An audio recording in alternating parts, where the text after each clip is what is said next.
بەخێر بێن بۆ پانێڵی بەرەو دەستورێکی دیموکراسی بۆ هەرێمی کوردستان. مەسەلەی دەستوری ئەگەر بیەوێ هەر لایەنێکی سیاسی پانێڵی بەرەو دەستورێکی دیموکراسی بۆ هەرێمی کوردستان لە سلێمانی بە ئامادەبوونی نوێنەری حیزب و لایەنە سیاسیە کوردستانیەکان و بە سپۆنسەری میدیایی دەستگای میدیایی کورسات بەڕێوەچوو.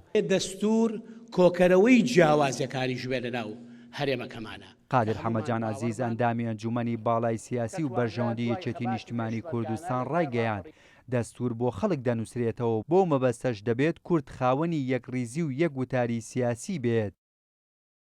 ڕێکەوتنی هەموو لایەکمان بۆ نووسینەوەی دەستور هەر ڕێکەوتنی لایەنە سیاسەکان نییە، ڕێکەوتنی خەڵکە، بەشداربوونی خەڵکە، بەشداربوونی ئەوانەشەکە هیچ لە لەگم ناوی لایەنە سیاسەکانانین، واتە هەموو کەسێک بۆی هەیە باز دەستور و ئەجەندای دەستور و نووسینەوەی دەستور بکە بۆ ئێمە لێرەوە داواکەین لە شارەزایان ئەوانەی لە یاسا و دەستورە شارەزان، لە دکتۆرەکان و پرۆفیسۆرەکان، لە ئەدیبان و ڕۆشنبیران، لە نووسەرانی گەلەکەمان کە بتوانین دەستورێکی مۆدێرنی سەردەمانە لەسەر بناغەی دیموکراسی و ئازادی لەسەر بناغەی مافەکانی مرۆڤ بۆ هەرێمەکەمان بنووسینەوە.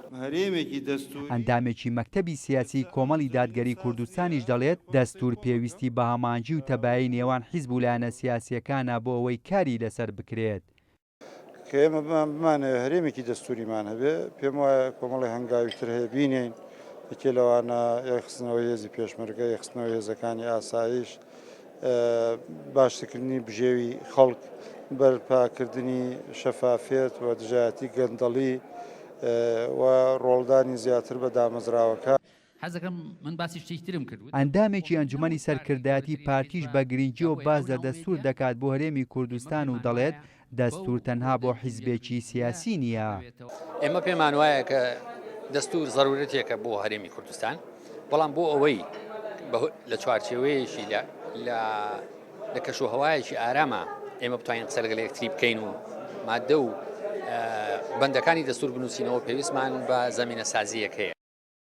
زەمینە سازی و یەکگرتووی و کۆدەنگی حیزب و لایەنە سیاسیەکانی کوردستان شارەزایانی دەستور و یاساناسان بە گرنگی دەزانن بۆ ئەوەی پێکەوە کاری لەسەر بکەن بۆ دەستورێکی دیموکراسی بۆ هەرێمی کوردستان، چونکە دەستور هۆکارێکی ڕێخۆشکەر دەبێت بۆ بەهێزبوون و پێشخستنی هەرێمی کوردستان کە لە نێویدا کۆکردنەوەی هەموو دەنگ و ڕەنگە جیاوازەکانی تێدا بێت، لەگەڵ ئەوەشدا مادەی تایبەتی تێدا بێت بۆ دانان بە ناوچە کوردستانیەکان و گەڕانەوەیان بۆ سەر هەرێمی کوردستان.